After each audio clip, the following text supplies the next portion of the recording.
बिहार में विधानसभा चुनाव से पहले चुनाव आयोग मतदाता पुनरीक्षण करवा रहा है, जिससे विपक्ष को काफी दिक्कत है। इतनी दिक्कत है कि कल पटना में महागठबंधन का जुटान हुआ। राहुल गांधी जैसे बड़े नेता पहुंचे और पूरा बिहार बंद करवाया गया। राहुल गांधी ने माइक संभालकर चीख कर कहा कि चुनाव आयोग ही भाजपा है। अब यह मुद्दा सुप्रीम कोर्ट पहुंच गया।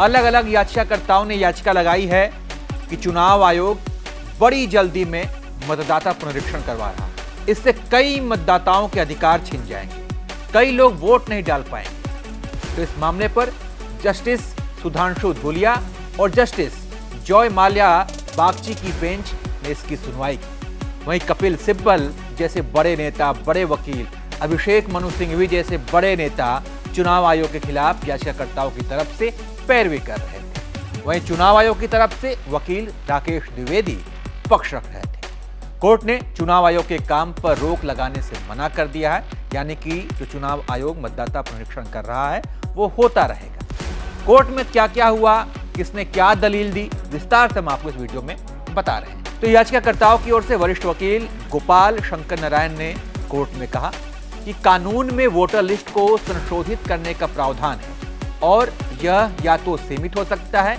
या व्यापक, लेकिन इस बार आयोग ने स्पेशल इंटेंसिव रिवीजन जैसा नया शब्द गढ़ा।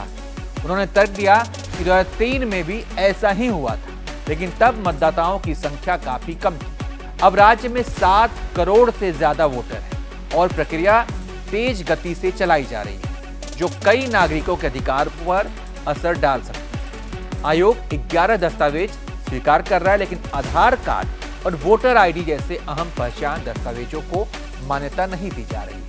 आयोग का तर्क है कि 2003 की सूची में जिनका नाम है उन्हें अपने माता पिता के दस्तावेज नहीं देने होंगे, लेकिन जो इस सूची में नहीं है उन्हें नागरिकता साबित करनी होगी। जस्टिस सुधांशु धूलिया और जस्टिस जॉय माल्या बागची ने की बेंच ने कहा कि चुनाव आयोग को यह कार्य उसकी संवैधानिक जिम्मेदारी है। आयोग को यह देखने का अधिकार है कि कोई अयोग्य व्यक्ति वोटर न बन सके। साथ ही कोर्ट ने यह भी माना कि आधार नागरिकता का प्रमाण नहीं है और मतदाता बनने के लिए नागरिकता का प्रमाण आवश्यक हो सकता है। ये चुनाव आयोग के अधिकार क्षेत्र में आता है। वरिष्ठ वकील कपिल सिब्बल ने कोर्ट में कहा कि वोटर लिस्ट में सिर्फ 3 ही लोग शामिल नहीं हो सकते: गैर नागरिक, मानसिक रूप से अक्षम और सजायाफ्ता। उन्होंने सवाल उठाया कि आखिर चुनाव आयोग नागरिकता तय करने वाला कौन होता है। उन्होंने कहा कि आयोग लोगों को नागरिक न मानने से पहले उन्हें सूचना दे और कारण बताए।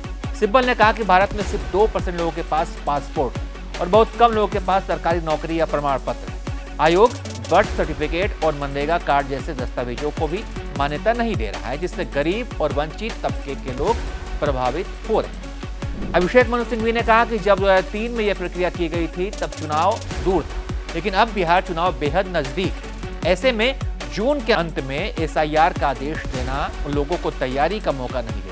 उन्होंने यह भी आशंका जताई है कि बंगाल में भी ऐसी ही प्रक्रिया लागू की जा सकती है। चुनाव आयोग की ओर से वरिष्ठ वकील राकेश द्विवेदी ने पक्ष रखा। उन्होंने कहा कि आयोग को यह शक्ति संविधान के अनुच्छेद 324 के तहत मिली।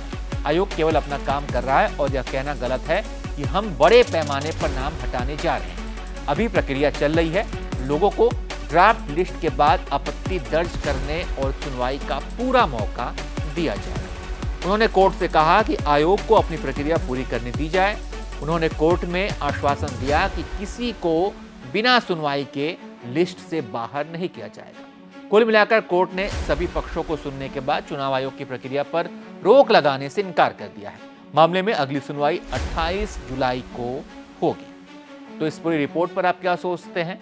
अपनी राय दीजिए और देखते रहिए आप ABP लाइव।